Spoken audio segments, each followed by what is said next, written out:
Inilah Suara Nusantara, edisi 66, produksi LPPL Radio Abirawa FM Batang.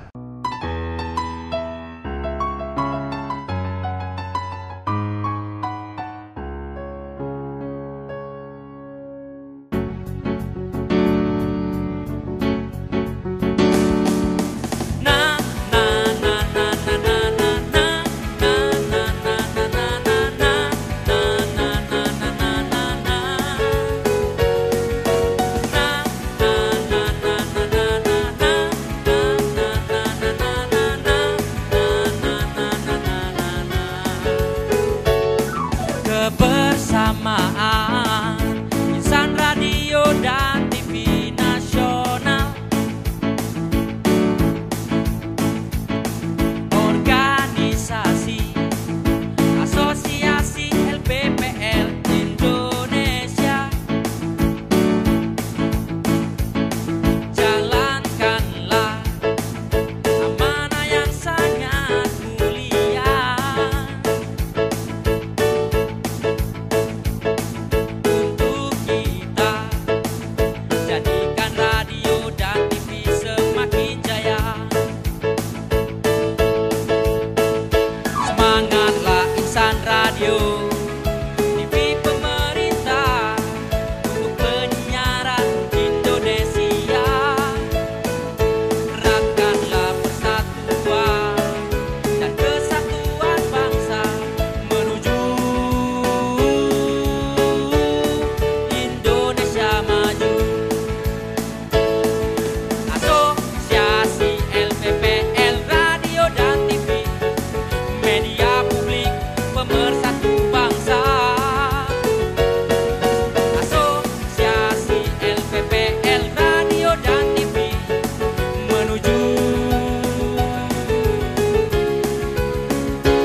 Tahun Indonesia Maju. Assalamualaikum warahmatullahi wabarakatuh. Dari alun-alun Kota Batang, Jawa Tengah, kami hadir menjumpai Anda dalam program Suara Nusantara produksi Asosiasi LPPL Radio dan TV Indonesia edisi hari ini, Senin 10 Agustus 2020.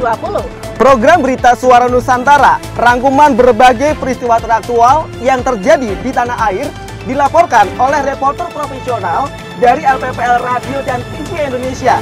Anggota Asosiasi LPPL Radio dan TV Indonesia dikemas dalam bahasa jurnalis secara independen dan terpercaya. Bersama saya Haris, Saya Novi, inilah Suara Nusantara selengkapnya.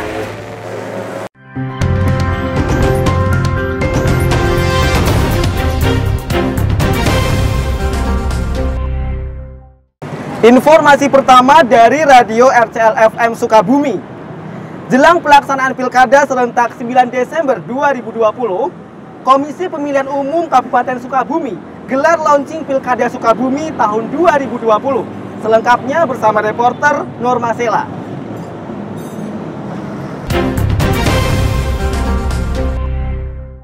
Jelang pelaksanaan Pilkada serentak 9 Desember 2020, Komisi Pemilihan Umum atau KPU Kabupaten Sukabumi gelar launching Pilkada Sukabumi tahun 2020 di Hotel Pangrango Sukabumi, Jumat 24 Juli 2020. Acara medar munggaran milih Bupati dan Wakil Bupati Sukabumi 2020 yang mengusung semangat sarendek saigel sabobot sapihanean sabata sarimbagan diawali dengan penyambutan dengan seni budaya Sunda dan pemukulan gendang bersama menandakan Pilkada Sukabumi dimulai yang dirangkaikan dengan memperkenalkan jingle dan maskot Pilkada Sukabumi, Tera, Tentukan Suara.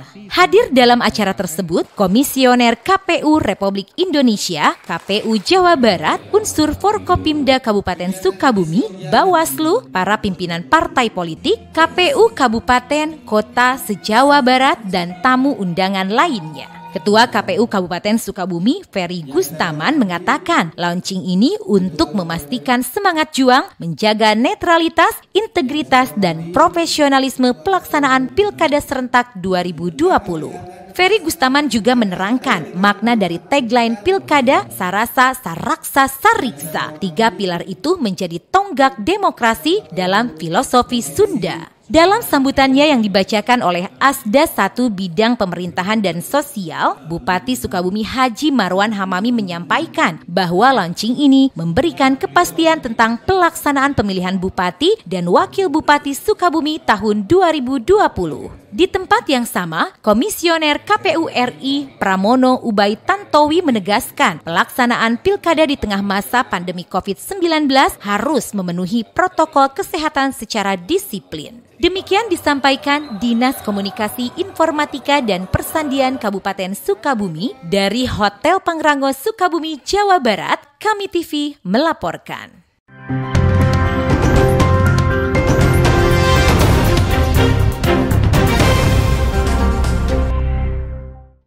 Peringati Hari Bakti Adiaksa ke-60 tahun 2020, Kejaksaan Negeri Kabupaten Lahat menggelar pemusnahan barang bukti yang telah memiliki kekuatan hukum tetap. Informasi selengkapnya dilaporkan reporter Efri Supriyati dari Radio Sejati Setumbuhan FM Sumatera Selatan.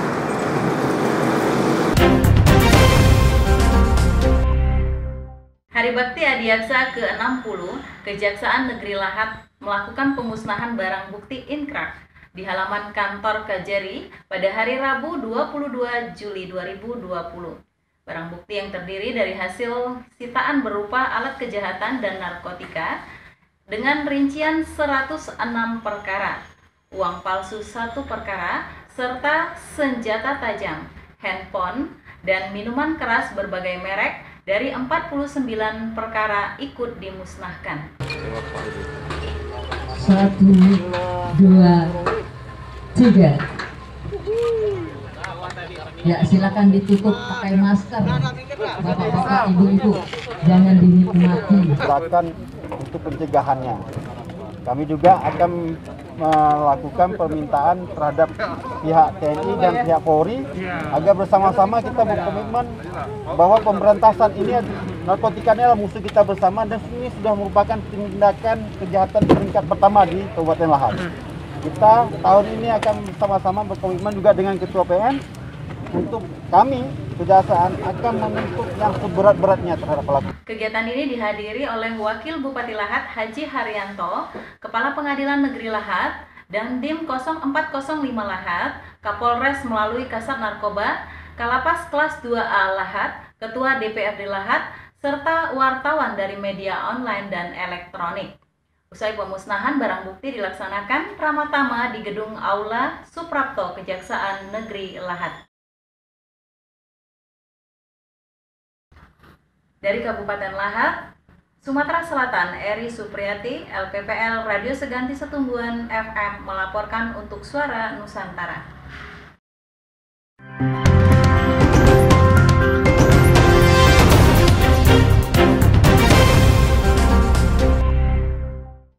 PLT Bupati Muara Enim melaksanakan sholat Idul Adha di Masjid Asai, Kelurahan Airlintang, Muara Enim. Informasi selengkapnya dilaporkan reporter Andre Taulana dari Radio Suara Muara Enim.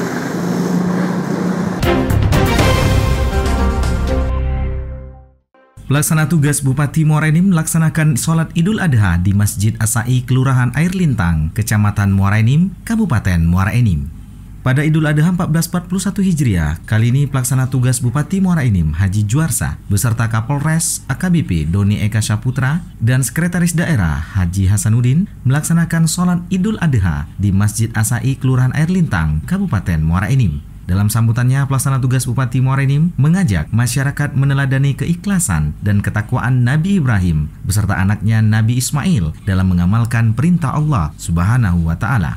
Lebih lanjut, dirinya juga menyampaikan situasi ini tidak mengurangi makna dan kesakralan dari Hari Raya Idul Adha, dan di tahun yang akan datang pelaksanaan ibadah haji juga dapat kembali dilaksanakan seperti biasanya. Di akhir sambutannya, pelaksana tugas Bupati Muara Enim menyampaikan ucapan selamat Hari Raya Idul Adha 1441 Hijriah, minal aidin wal faizin, mohon maaf lahir dan batin kepada seluruh masyarakat Kabupaten Muara Enim. Saya berharap dan saya menegaskan untuk lebih pengetatan terhadap protokol kesehatan COVID-19 demi memutus rantai penyebaran penyakit virus disease 19 ini. Ya, terima kasih. Selamat Hari Raya Idul Adha 1441 Hijriah. Mohon maaf lahir dan batin. Andre Taulana, Suara Muara Enim Radio.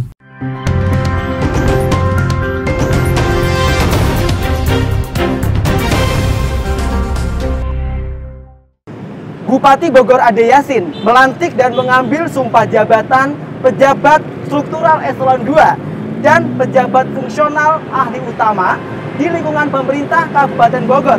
Selengkapnya bersama reporter Inggar Prilda dan Rizky Agustiandi dari Radio Teman FM Bogor.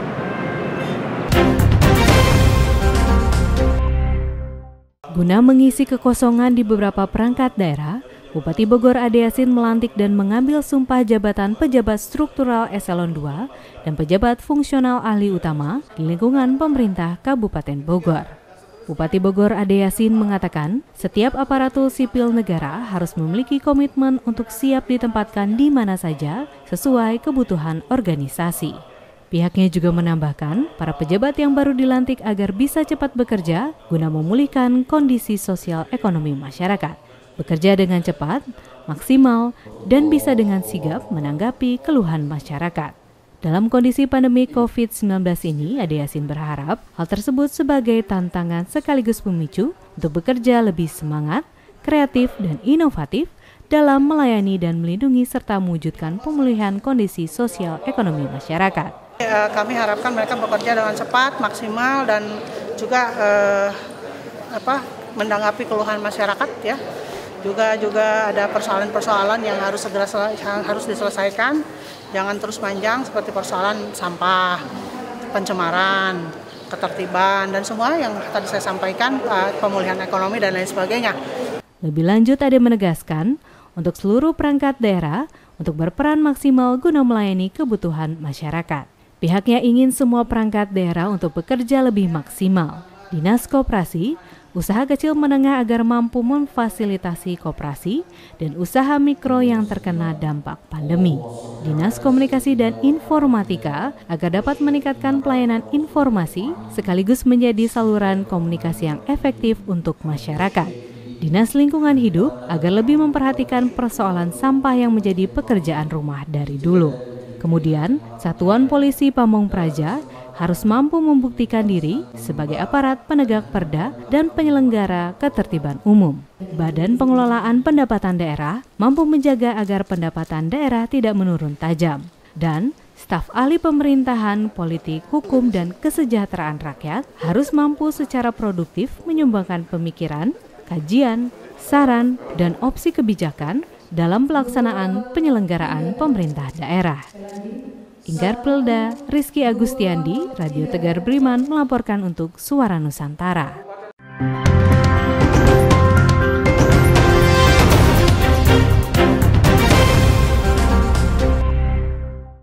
Selanjutnya dari RDS Musirawas, Sumatera Selatan. Bupati Musirawas, Haji Hendra Gunawan yang diwakili oleh Asisten 2 Bidang Perekonomian dan Pembangunan Aidil Rusman menerima kunjungan kerja anggota Komisi 4 DPR RI Rizky Aprilia SHMH. Informasi selengkapnya dilaporkan reporter Konfiansyah.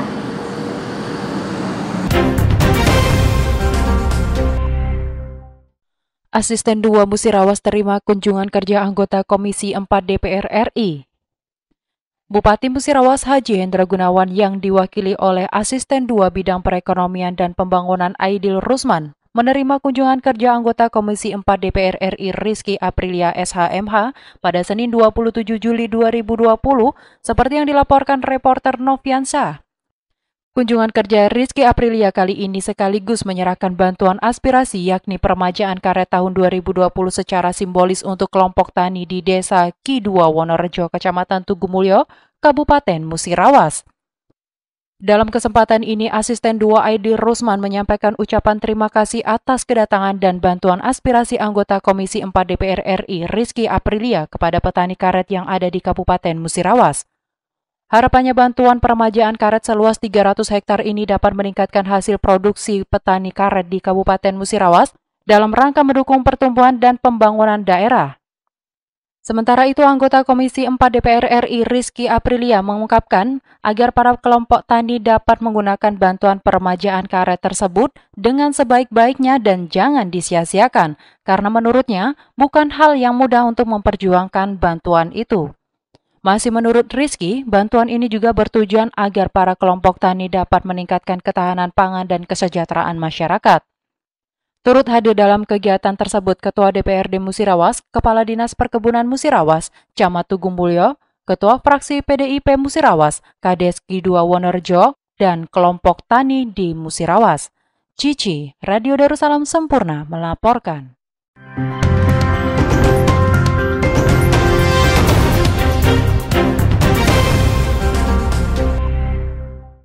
Dari Radio Luhanantuo, Tanah Datar, Sumatera Barat. WhatsApp Progres TMMD ke-108 di Nagari Panyailayang, Kecamatan 10 Koto. Selengkapnya bersama Oji Linggani. Tim Pengawasan dan Evaluasi WASEF Pelaksanaan Tentara Manunggal Membangun Desa atau TMMD ke-108 yang diketuai Brigjen TNI Sulistiono Esos Kamis 16 Juli 2020 meninjau ke lokasi di Nagari Panyailayang Kecamatan 10 Koto. Sulistiono berharap menunggal TNI dan masyarakat ini terus berlanjut sehingga bermanfaat untuk pembangunan. Harapan kami tentunya program ini terus berjalan karena ini sangat bermanfaat buat kita semuanya. Dandim 0307 Tanah Datar, Letnan Kolonel Infantri Edi S. Harahap dalam laporannya kepada tim menyampaikan pada TMMD yang ke-108 ini dibuka jalan baru sepanjang 2,8 km dengan lebar 6 meter sampai pada tahap pengerasan dan pemasangan 16 titik gorong-gorong. Sehingga upaya-upaya yang kita laksanakan ini bagaimana kegiatan ini sesuai dengan waktu yang bisa selesai. Di lokasi, Sulistiono dan rombongan didampingi PLH Sekda Edi Susanto, Kepala OPD, dan unsur nagari menyerahkan bantuan kepada masyarakat berupa 5.000 ekor bibit ikan nila, 3 unit mesin rumput, 3 unit genset, serta peralatan untuk tempat ibadah dan olahraga. Kegiatan kunjungan tim WASEF ditutup dengan meninjau lokasi pembangunan jalan dan menanam 20 batang pohon jambu Jamaika.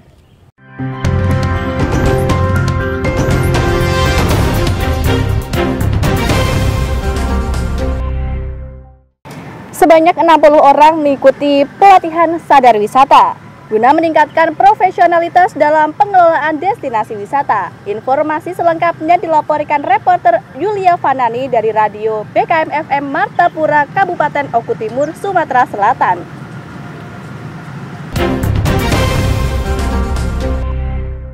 Pemerintah daerah Oku Timur melalui Dinas Pemuda Olahraga dan Pariwisata menggelar pelatihan sadar wisata demi meningkatkan pelayanan produk unggulan kepariwisataan di bumi Sebiduk Sahaluan. Dibuka Bupati Oku Timur HM Khalid Mawardi SOS MSI beserta Kepala Dinas Pemuda Olahraga dan Pariwisata Oku Timur Dr. Andes HM Supardi MBAMM dengan diikuti peserta sebanyak 60 orang dari berbagai unsur di Hotel Paraitani pada Senin 27 Juli lalu.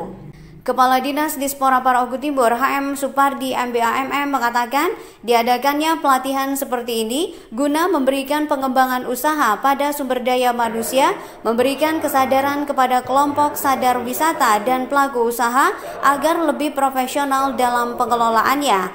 2020 tentang kepanitiaan kegiatan pelatihan sadar wisata serta program Pak Dispora Par tahun 2020. Tujuan dari kegiatan ini adalah untuk pengembangan program kemitraan antara para pelaku usaha yang terkait dengan pariwisata serta pengembangan sumber daya manusia yang profesional di bidang pariwisata.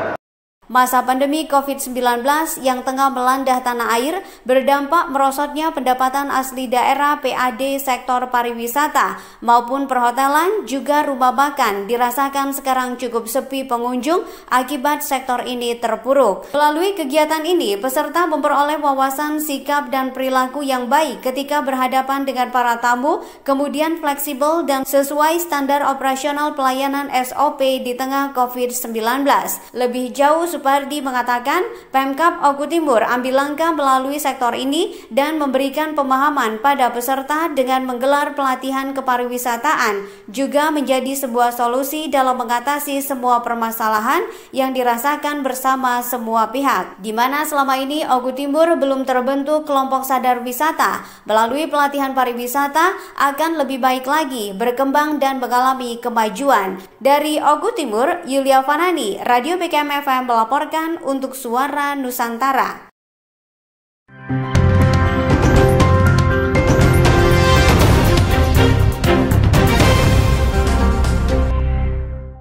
Terima kasih Anda masih menyaksikan Suara Nusantara. Informasi selanjutnya dari LPPL Ratih TV Kebumen, Jawa Tengah. KPU Kabupaten Kebumen gelar sosialisasi PKPU terkait tahapan lanjutan kampanye Pilkada tahun 2020, wajibkan patuhi protokol kesehatan.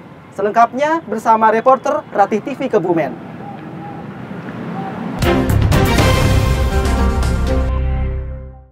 Komisi Pemilihan Umum Kabupaten Kebumen melaksanakan sosialisasi tentang Peraturan Komisi Pemilihan Umum atau PKPU nomor 5 dan 6 tahun 2020 di Aula KPU Kabupaten Kebumen, Selasa 28 Juli 2020. Sosialisasi ini dihadiri oleh Ketua KPU Kabupaten Kebumen, anggota KPU Kabupaten Kebumen, Humas Pemkab Kebumen, Humas Kodim 0709 Kebumen, media elektronik, cetak, radio, dan televisi. Dalam kesempatan tersebut, Ketua KPU Kebumen Yulianto mengatakan sosialisasi ini merupakan lanjutan tahapan pelaksanaan pilkada di Kabupaten Kebumen yang akan diselenggarakan tanggal 9 Desember 2020.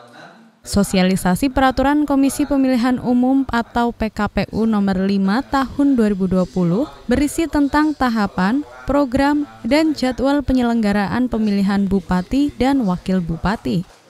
Sedangkan untuk Peraturan nomor 6 tahun 2020 berisi tentang pilkada serentak lanjutan dalam kondisi bencana non-alam COVID-19.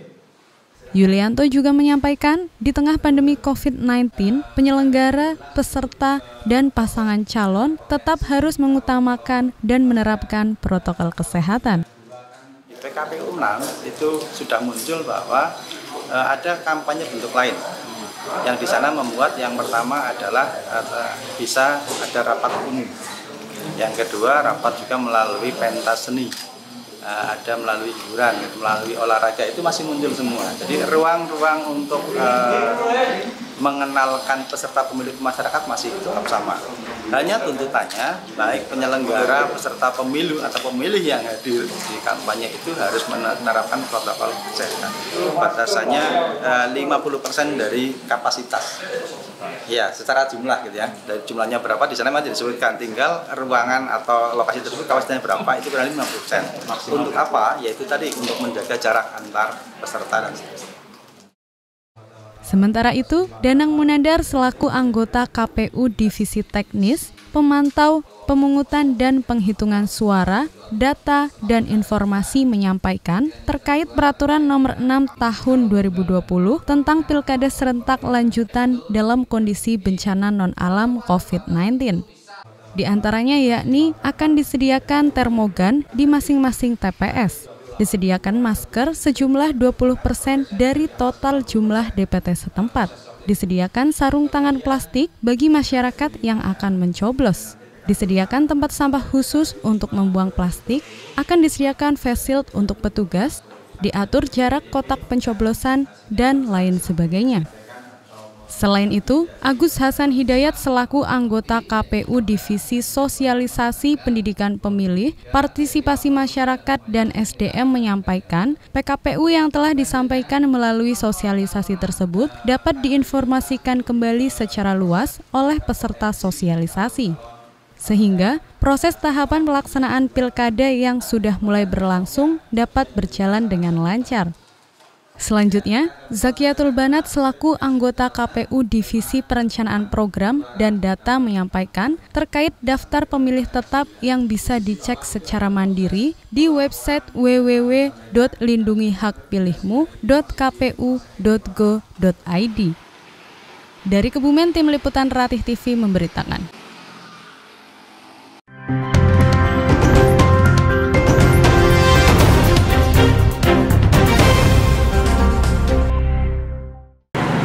Bupati Pringsewu memberikan penghargaan Adiwiyata kepada 5 sekolah yang terpilih di Kabupaten Pringsewu. Penyerahan penghargaan tersebut dilakukan oleh Wakil Bupati Pringsewu Haji Fauzi.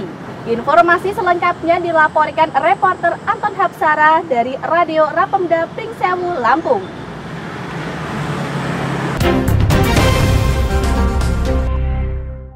Sebanyak 5 sekolah di Kabupaten Pringsewu, Provinsi Lampung menerima penghargaan Adiwiyata 2020 dari Bupati Pringsewu. Kelima sekolah tersebut masing-masing Madrasah Ibtidaiyah Negeri 1 Pringsewu, SMP Negeri 5 Pringsewu, Madrasah Ibtidaiyah Miftahul Huda Tunggul Pawenang, SD Negeri 1 Pardasuka, dan SD Negeri 3 Pagelaran. Penyerahan penghargaan Adiwiyata tersebut dilakukan oleh Wakil Bupati Pringsewu, Dr. Haji Fauzi, SE Mkom AKT CA CMA, didampingi Asisten Perekonomian dan Pembangunan, Condrawadi SEMM, dan Kadis Lingkungan Hidup Kabupaten Pringsewu, Hendrit SEMM, kepada masing-masing kepala sekolah di halaman Kantor Dinas Lingkungan Hidup Kabupaten Pringsewu, Senin 6 Juli 2020. Selain menyerahkan penghargaan Adiwiyata, pada kesempatan tersebut juga diserahkan bantuan mesin pencacah sampah organik kepada kelompok swadaya pengelola sampah lingkungan Pekon Fajar Mulia, Kecamatan Pagelaran Utara, dan kelompok swadaya Urip Sejahtera, Pekon Banyu Urip, Kecamatan Banyumas, serta kelompok pemanfaat dan pemelihara sampah Pandawa, Kelurahan Pringsewu Utara, Kecamatan Pringsewu, serta bantuan kendaraan roda 3 kepada kelompok swadaya kebersihan lingkungan Pekon Fajar Mulia, Kecamatan Pagelaran Utara, dan kelompok peduli lingkungan 7 Kelurahan Pringsewu Barat, Kecamatan Pringsewu. Dalam sambutannya, Wakil Bupati Pringsewu mengatakan, Adiwiyata merupakan penghargaan pemerintah kepada sekolah yang berhasil melaksanakan gerakan peduli dan berbudaya lingkungan hidup di sekolah PBLHS. Sedangkan bantuan mesin pencacah sampah organik dan kendaraan roda 3 dikatakan Fauji merupakan bentuk penghargaan kepada kelompok masyarakat yang peduli lingkungan. Menurutnya, pembangunan bidang lingkungan hidup akan dapat terlaksana dengan baik manakala ada kerjasama antara pemerintah dengan seluruh elemen masyarakat. Sementara itu, Kadis Lingkungan Hidup Kabupaten Pringsewu Hendrit SEMM mengungkapkan ada 30 sekolah di Pringsewu yang menyerahkan persyaratan administrasi untuk penilaian sekolah Adiwiyata.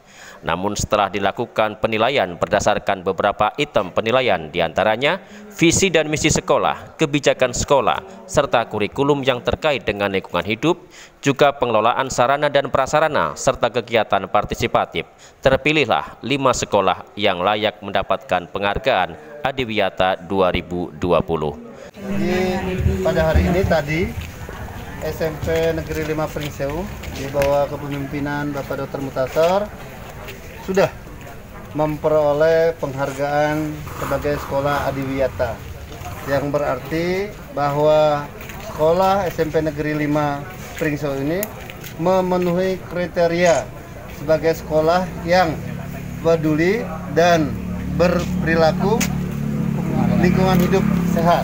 Anton Hapsara, LPPL Radio Pringsewu 107,2 FM, Kabupaten Pringsewu, Provinsi Lampung, untuk Suara Nusantara.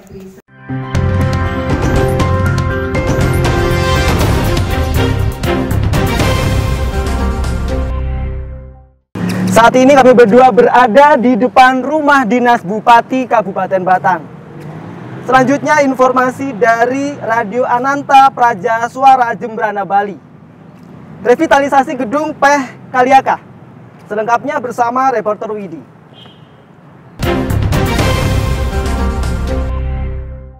Pemerintah Kabupaten Jembrana yang telah bekerja sama dengan PT Sistemik Lestari Indonesia untuk membantu kegiatan pengelolaan sampah sebagai pilot proyek program Stopping on Ocean Plastic atau STOP, menggelar prosesi upacara peletakan batu pertama untuk revitalisasi bangunan TPA PEH menjadi TPST pada Senin 27 Juli 2020 yang bertempat di area TPA PEH Desa Kaliaka, Kecamatan Nagara. Dihadiri oleh Kadis Lingkungan Hidup Iwayan Sudiarta bersama Asisten 1 Inengah Ledang, Camat Negara, termasuk dari Systemic Partner and Program Director Stop Project, Joy Danielson. Kegiatan revitalisasi dari gedung TPA menjadi TPST itu untuk mengoptimalisasi pengelolaan TPA untuk mewujudkan dan juga memenuhi komitmen pemerintah Kabupaten Jembrana terhadap masyarakat agar melaksanakan pengelolaan sampah di TPA. Dengan program STOP ini akan memberikan edukasi, sosialisasi, dan pendampingan kepada masyarakat melalui kerjasama pengelolaan sampah. Rencana revitalisasi dan rehabilitasi gedung TPA PEH menjadi TPST, tempat pengolahan sampah terpadu. Ini kita lakukan bekerjasama dengan PT Sistemik Lestari Indonesia untuk rehabilitasi gedung saja itu menghabiskan anggaran kurang lebih 6,6 miliar. Ini semua 100% berasal dari anggarannya berasal dari PT Sistemik. Nah, ini kita lakukan salah satunya untuk memenuhi komitmen atau mewujudkan komitmen daripada pemerintah yang dulu kepada masyarakat PEH agar TPA ini bisa dikelola dengan baik sehingga tidak menyebabkan dan tidak menimbulkan masalah sosial di masyarakat, terutama di Banjar PEH. Nah, kegiatan rehabilitasi menghabiskan anggaran sampai 6,6 miliar itu salah satunya gedung pengolahan sampah ini akan dijadikan tempat pemilahan sampah dengan menggunakan konveyor. Kemudian di tempat peletakan batu tadi itu akan menjadi rumah timbang untuk menimbang sampah yang masuk. Kemudian kantor itu akan direhab, dijadikan kantor kembali. Kemudian tempat pengolahan kompos yang ada di belakang itu tetap tetap difungsikan sebagai tempat pengolahan kompos, IPLT kita tetap berfungsi. Sawidi melaporkan dari 99.9 FM Radio Ananta Praja Suara, radionya masyarakat Jembrana.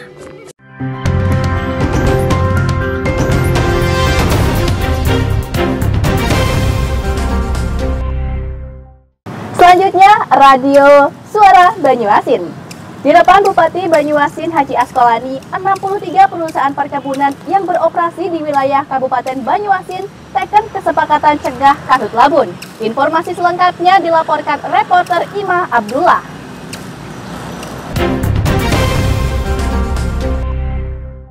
Sebanyak 63 perusahaan perkebunan yang beroperasi di wilayah Kabupaten Banyuasin teken kesepakatan untuk tidak membuka lahan perkebunan dengan cara dibakar. Mereka juga sepakat membantu upaya-upaya Pemkab Banyuasin melaksanakan pencegahan kebakaran hutan, lahan, dan kebun bersama seluruh pemangku kepentingan. Kesepakatan bersama ini juga ditandatangani oleh Bupati Banyuasin Haji Askolani, Ketua DPRD Irian Setiawan, Kapolres AKBP Danis Yanifar, Dandim 0430 Letkol Arhanud Alfian Amran, dan Kajari M. Jeffrey SHM Hum dalam apel kesiapsiagaan pencegahan karhut labun di lapangan kantor Bupati Banyuasin. Dalam apel kesiapsiagaan pencegahan karhut labun tahun 2020 ini, Bupati Banyuasin Haji Askolani bertindak sebagai inspektur apel yang diikuti dari unsur TNI, Polri, BPBD Kesbang Pol Tagana, Manggala Agni hingga perusahaan perkebunan. Bupati Banyuasin didampingi oleh Wakil Bupati Haji Slamet dan unsur FKPD juga meninjau peralatan dan kesiapan satuan tugas atau Satgas dalam rangka penanggulangan kebakaran hutan, lahan, dan kebun. Apel ini juga tetap mematuhi protokol kesehatan cegah COVID-19. Bupati Banyuasin Haji Askolani mengatakan, apel kesiapsiagaan karhut labun ini untuk mengecek kesiapan personil dan peralatan serta menyamakan persepsi agar memiliki tujuan yang sama. Intinya, tegas Askolani, pada tahun 2020 ini semua elemen harus peduli dan satu tekad untuk mencegah terjadinya karhut labun di Banyuasin. Ima Abdullah melaporkan dari LPPL Radio Suara Banyuasin untuk Suara Nusantara.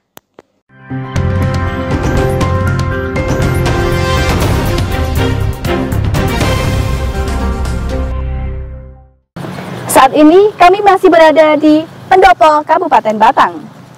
Informasi selanjutnya dari Radio Suara Muara Enim. Peringati Hari Adiaksa ke-60, PLT Bupati Muara Enim resmikan poliklinik dan ruang pelayanan terpadu. Selengkapnya bersama reporter Andre Taulana.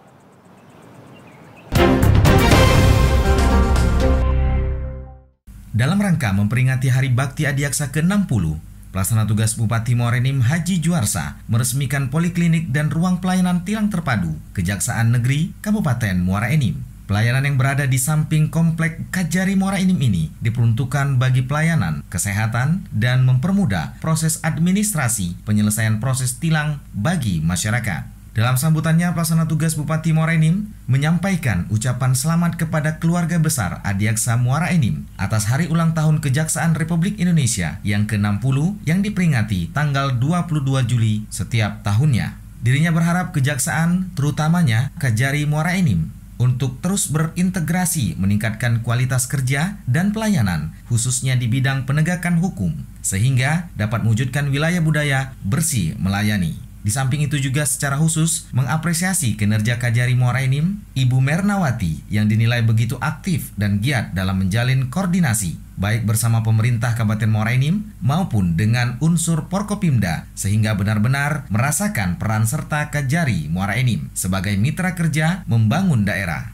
Pemerintah Kabupaten Muara Enim juga mengucapkan terima kasih yang sebesar-besarnya atas peran serta kerjasama dan sinergisitas Kejaksaan Negeri Muara Enim dalam mendukung kegiatan dan program-program pembangunan pemerintah Kabupaten Muara Enim.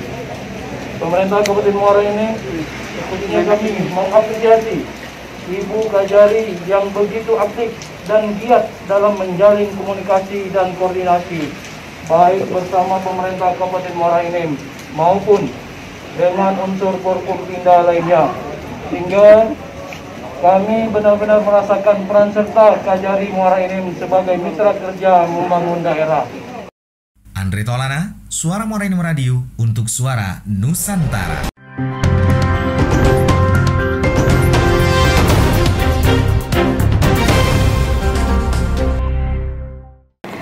Kota Pagar Alam Alpian Maskoni menghadiri peletakan batu pertama penerangan Jalan Umum Tenaga Surya atau PJUTS.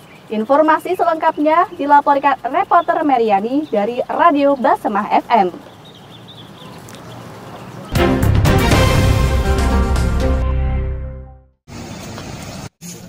Wali Kota Pagar Alam Alpian Maskoni menghadiri peletakan batu pertama penerangan Jalan Umum Tenaga Surya atau PJUTS di Kelurahan Nendagung, Kecamatan Pagar Alam Selatan, Kota Pagar Alam. CV Selka, CV Sapakoja, dan PT Imza Rizky Jaya menyerahkan secara simbolis bantuan PJUTS kepada pemerintah Kota Pagar Alam yang diterima langsung oleh Wali Kota Pagar Alam Alpian Maskoni. Direktur Utama CV Sapakoja, Bunda Pi mengatakan pihaknya bersama 2 perusahaan lainnya yang bergerak di bidang penerangan Jalan Umum Tenaga Surya menggelontorkan bantuan berupa lampu jalan bertenaga surya sebanyak 2.500 lampu lengkap dengan pemasangan. Lampu-lampu tersebut dipasang di setiap lorong yang memang belum tersentuh penerangan. Hal itu bertujuan untuk mewujudkan Indonesia terang, Sumsel benderang. Ditambahkan Bunda Pi, pihaknya menargetkan 5.000 lampu untuk dipasang di Kota Pagar Alam. Ini nggak ada baterainya, udah di dalam sini semua, Pak. Ini harganya 13 juta, Pak. Waduh, mahal sekali. Jadi nanti dipasangnya, Pak, harus benar-benar karena ini ada sensornya. Jadi begitu kita lewat terang kembali. Ngecasnya sampai 8 hidupnya sampai 8 jam, Pak. Boleh dipasang di instansi yang memang dibutuhkan malam hari, Pak. Tidak apa-apa. Dan ini saya serahkan sebelumnya kepada Bapak, semoga bermanfaat nanti kepada masyarakat. Wali Kota Pagar Alam Alpian Maskoni menyambut baik bantuan tersebut. Apalagi selama 3 tahun pihak perusahaan tersebut tetap melakukan pemeliharaan terhadap lampu tenaga surya. Pak Lurah di samping dipasangkan ada jaga tuh nih. 3 tahun soalnya masih. Jadi mengkepacak dibakar. Ya, sampai 3 tahun Bunda Pingi bakarnya dulu masih ada itu nih. Ya. Wali Kota Pagar Alam mengajak masyarakat untuk menjaga lampu tersebut sebagai bentuk terima kasih terhadap bantuan yang dapat menerangi lingkungan yang belum terjangkau penerangan. Tim Liputan, Humas Pagar Alam melaporkan.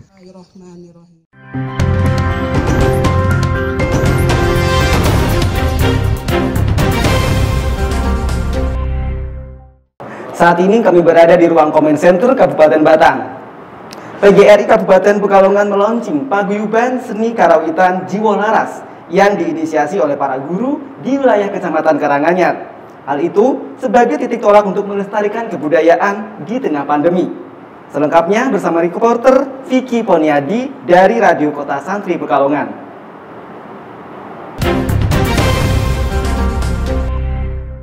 PGRI Kabupaten Pekalongan meluncing paguyuban seni karawitan Jiwo Laras yang diinisiasi oleh para guru di wilayah Kecamatan Karanganyar.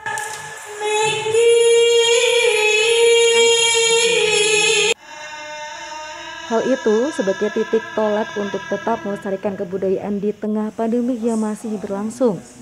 Acara launching dilakukan di gedung PGRI Kabupaten Pekalongan Senin sore kemarin dengan dihadiri oleh Bupati Pekalongan Asif Holbihi, Kepala Dinas Pendidikan dan Kebudayaan Sumarwati, Ketua PGRI Kabupaten Pekalongan Rejo Herbeno, Asisten 1 Seda Toto Budi Mulyanto, dan Inspektur Ali Riza dan segenap Kepala OPD dan pengurus PGRI Kabupaten Pekalongan.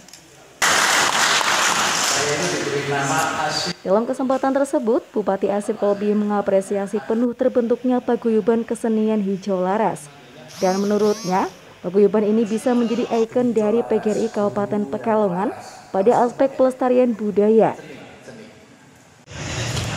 Salah satu grup kesenian dari PGRI Kabupaten Pekalongan yaitu Jiwo Laras, sebuah grup kesenian pengarawitan, seni karawitan yang diinisiasi dan dilaksanakan semua oleh PGRI Kabupaten Pekalongan. Tentu saya menyambut baik, apresiasi, dan mudah-mudahan ini menjadi ikon PGRI Kabupaten Pekalongan untuk muri-muri budaya adiluhung masyarakat kita. Ia juga menjelaskan bahwa paguyuban hijau laras ini merupakan inovasi dunia pendidikan dalam mengupayakan siswa-siswinya untuk tetap menggairahkan semangat belajar di tengah pandemi COVID-19. Dan tidak dipungkiri oleh Bupati bahwa para siswa-siswi sudah mengalami kebosanan selama belajar di rumah. Kemudian saya juga berharap supaya ada nilai edukasinya. Nanti setelah ini beres bisa sudah ini kan baru launching ya, sudah mempunyai program nanti untuk bisa mengajarkan juga ke anak didik.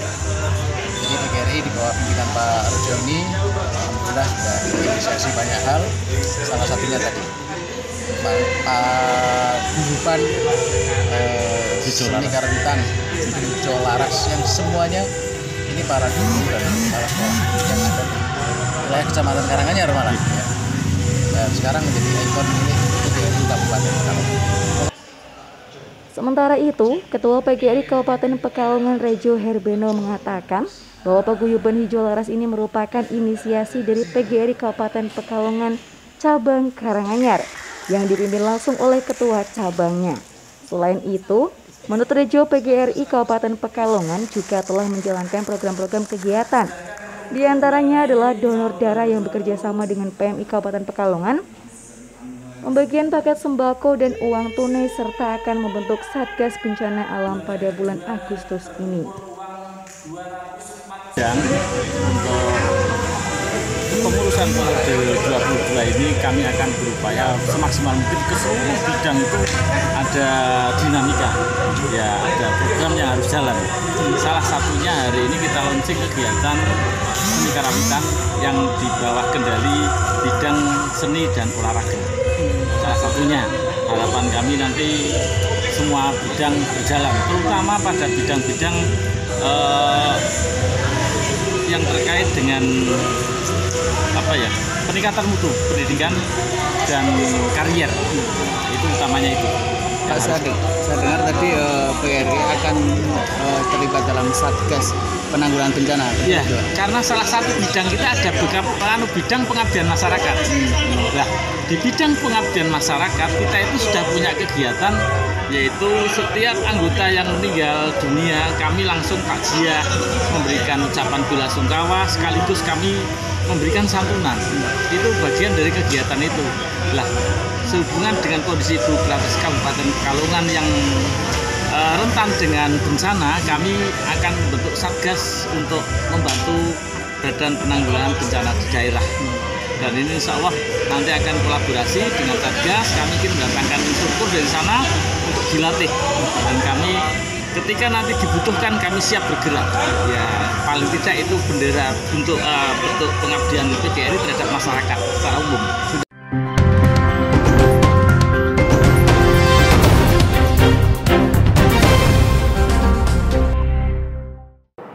Informasi selanjutnya dari Radio Gema Bungo.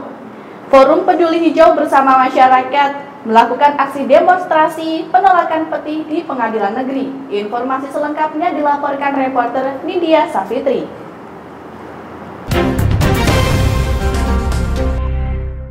Mitra Muda, Forum Peduli Hijau bersama masyarakat Pelepat Kabupaten Bungo melakukan aksi demonstrasi penolakan peti tepatnya pada tanggal 29 Juli 2020 pukul 11.00 waktu Indonesia bagian Barat yang bertempat di Pengadilan Negeri Bungo. Demo tersebut dilakukan karena masyarakat menganggap kinerja Polres dan penegak hukum Bungo dinilai lambat serta tidak terbuka. Dalam surat pernyataan sikap yang dibuat oleh Forum Peduli Hijau Bungo dapat disimpulkan bahwa mereka meminta kejelasan dari Kapolres bagaimana perkembangan kasus peti dan kericuhan yang terjadi di Batu Kerbau beberapa waktu yang lalu. Saya Nindya Sapitri melaporkan langsung dari Radio Gema Bungo FM.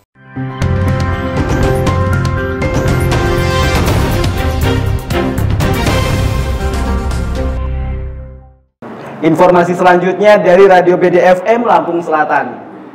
Badan Keamanan Laut RI jajaki kerjasama dengan pemerintah Kabupaten Lampung Selatan. Informasi selengkapnya bersama reporter Putri Maisuri.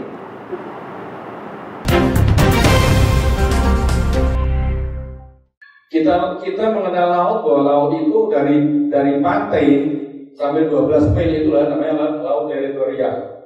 Nah, untuk Bakamla ini memiliki kewenangan dari laut teritorial sampai Direktorat Penelitian dan Pengembangan Litbang Badan Keamanan Laut Republik Indonesia Bakamla RI melakukan kunjungan kerja dalam rangka pengembangan mengenai potensi laut yang ada di Kabupaten Lampung Selatan. Tim yang dipimpin oleh Kasubdit Kerjasama Litbang Bakamla RI, Kolonel Bakamla Agus Haryanto M.Han, disambut oleh Sekda Kabupaten Lampung Selatan, Tamrin, di Aula Krakatau Kantor Bupati Lampung Selatan. Dalam sambutannya, Sekda Kabupaten Lampung Selatan memaparkan tentang kondisi geografis Lampung Selatan, terutama mengenai potensi kelautan yang ada di daerah itu. Lebih lanjut, ia memaparkan tentang beberapa kecamatan yang langsung berhadapan dengan pesisir pantai, seperti Sidomulyo, Kalianda, Rajabasa, Bakauheni, dan Ketapang. Potensi yang sangat besar sepanjang pantai ini ada 6 kecamatan, mulai dari Katipu, Sidomulyo, Kalianda, Rajabasa, Bakauheni, Ketapang, dan Serang. Sementara, Kolonel Bakamla Agus Haryanto M.Han menjelaskan tujuan diadakannya Kunker itu yakni untuk melaksanakan program kerjasama dengan Kabupaten Lampung Selatan, mengingat Kabupaten Lampung Selatan mempunyai banyak daerah pesisir pantai. Ditambah lagi, lanjut Agus, berkurangnya lahan di daratan yang dapat diolah sebagai lahan pertanian dan lautan mempunyai potensi yang bagus untuk dikembangkan. Di BFM Radio, Putri Maisuri melaporkan untuk Suara Nusantara.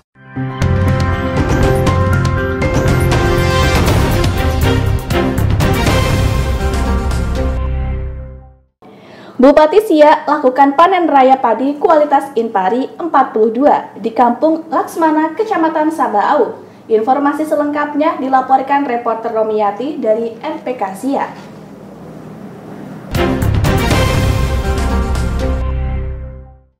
Bupati Siak Alfedri bersama Sekretaris Dinas Pertanian, Camat Sabaau, Kapolsek dan perwakilan dari Bank Riau Kepri melakukan panen raya padi di Kampung Laksmana, Kecamatan Sabaau dengan luas lahan mencapai 208 hektar.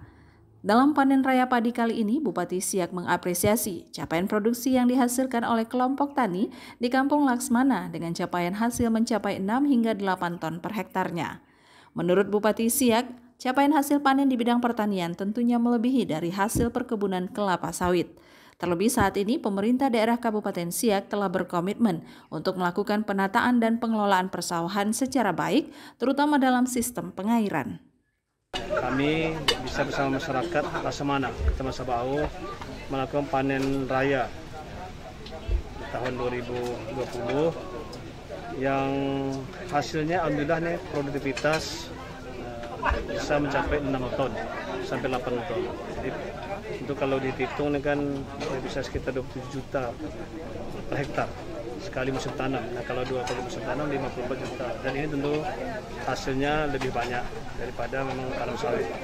Kami mengapresiasi tadi laporan oleh Pak Pengulu bahwa di tahun ini sudah ada alih fungsi lahan dari sawit kembali kepada padi seluas 7 hektar. Nah, itu kita dorong karena simulasinya jauh lebih banyak hasil budidaya padi daripada bertanam sawit. Ini kita jelaskan. Nah, begitu juga rencana kita untuk sesuai dengan komitmen Pemda Kota Siak bagaimana untuk melakukan penataan dan pengelolaan persawahan yang baik dengan mendorong sistem pengairan. Kita sudah bangun di sini pompanisasi dan pipanisasi dan belum itu kan tersiar. Nah, ini terkait dengan hibah lahan. Nah, masyarakat sudah akan menghibahkan lahan. Makanya ini sudah kita usulkan melalui APBN, mudah-mudahan ini melalui Dinas Pertanian akan bisa diprogramkan ya, sehingga nanti dengan sistem pengairan saluran tersiar yang akan tentu bisa disolusi air lebih baik ke area-area persawahan, sehingga kita harap nanti produktivitas akan lebih meningkat lagi di masa yang datang. Nah, sehingga hari ini barangkali juga yang diharapkan masyarakat seperti Alsintan ini yang juga akan menjadi perhatian kami. Yang belum di sini kan transplanter, yang lain itu sudah, dan traktor untuk persawahan sudah, pivator juga termasuk komben harvester untuk panen sudah kita serahkan ya melalui kelompok yang ada, sehingga ini bisa membantu untuk panen, sehingga dengan Alsintan yang lengkap, kemudian juga ada bantuan saprodi, baik pupuk, bibit dan pestisida yang sudah kita salurkan juga di sini, ke pengairan yang baik sehingga insya Allah produksi akan meningkat, yang mudah-mudahan ekonomi masyarakat juga semakin baik di masa depan. Selain melakukan panen raya padi, Bupati Siak juga menyerahkan secara simbolis santunan jaminan kematian dari BPJS Ketenagakerjaan untuk ahli waris, penyerahan kartu peserta BPJS Ketenagakerjaan, penyerahan benih padi dan bantuan herbisida kepada petani di Kecamatan Sabau. Kegiatan ini juga dihadiri oleh sejumlah pimpinan OPD di lingkungan pemerintah daerah Kabupaten Siak. Tim Liputan LPPL Radio Pemerintah Kabupaten Siak dan LPPL Siak Televisi, reporter Romiati, kameramen Saiful melaporkan untuk Suara Nusantara.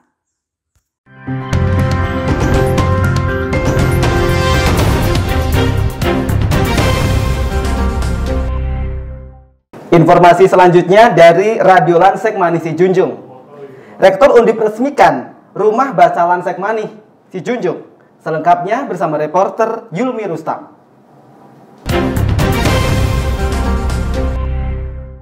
Rektor Universitas Negeri Padang, Profesor Ganefri PhD bersama Bupati Sijunjung Yusfir Arifin juga dihadiri oleh pejabat dan kepala OPD meresmikan Rumah Baca Lansek Mani yang berlokasi di Taman Edukasi Bukit Gadang Muaro Sijunjung pada Sabtu 25 Juli yang lalu.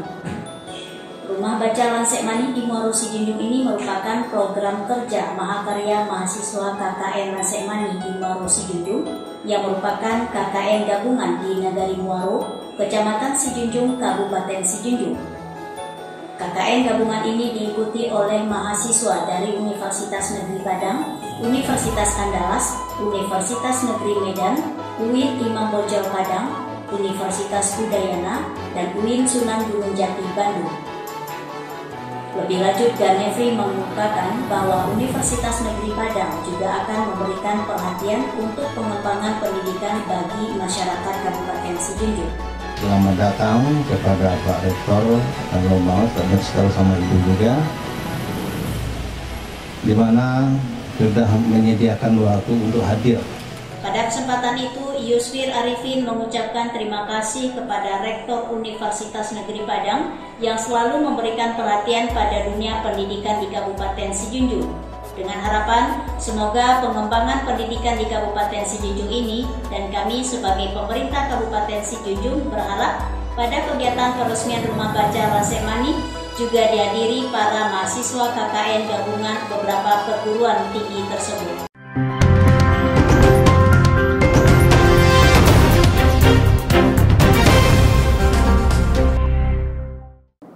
Informasi terakhir dari Radio Abirawa FM Batang, Jawa Tengah. Babin Kamtipmas Candi Polres Batang memanfaatkan lahan kosong untuk jaga ketahanan pangan. Informasi selengkapnya dilaporkan reporter Tama Ramadan.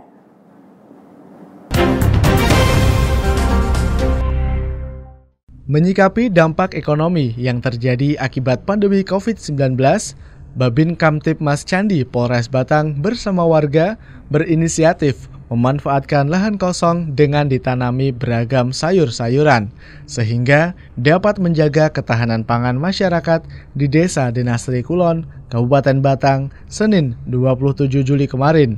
Ketua Tim Asistensi Kasubdit Bintipluh Dit Binmas Polda Jawa Tengah AKBP M. Toha menyampaikan apresiasi setinggi-tingginya kepada warga agar tetap produktif meski di tengah pandemi. Ya, setidaknya apa yang bisa kita gambarkan kepada masyarakat dengan situasi yang ada bagi masyarakat yang punya lahan-lahan yang kelihatan dibiarkan, kita coba arahkan. Perlu diberikan arahan supaya mereka tahu apa yang harus dilakukan. Sementara Bupati Batang Wihaji mengatakan pemanfaatan lahan kosong di tengah kota oleh warga merupakan wujud inovasi Babin Kamtipmas Candi untuk menjaga ketahanan pangan dan pemulihan ekonomi. Ini salah satu bukti real masyarakat inovatif di desa, di kota, ini tengah kota loh, Batang itu ada lahan kosong dimanfaatkan untuk ketahanan pangan, bagian dari pemulihan ekonomi. Bupati mengapresiasi langkah konkret yang dilakukan Polda Jawa Tengah, Polres Batang, dan keluarga besar kepolisian bersama pemerintah daerah bersinergi baik di sisi pencegahan, penanganan, maupun pemulihan kembali kondisi perekonomian masyarakat Kabupaten Batang.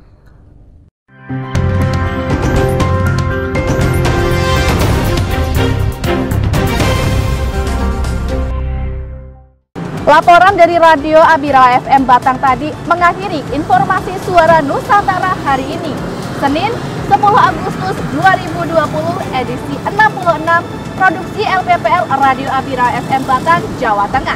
Jangan lupa lindungi diri dan keluarga dengan protokol kesehatan. Saya Haris dan saya Novi bersama kru yang bertugas mengucapkan terima kasih.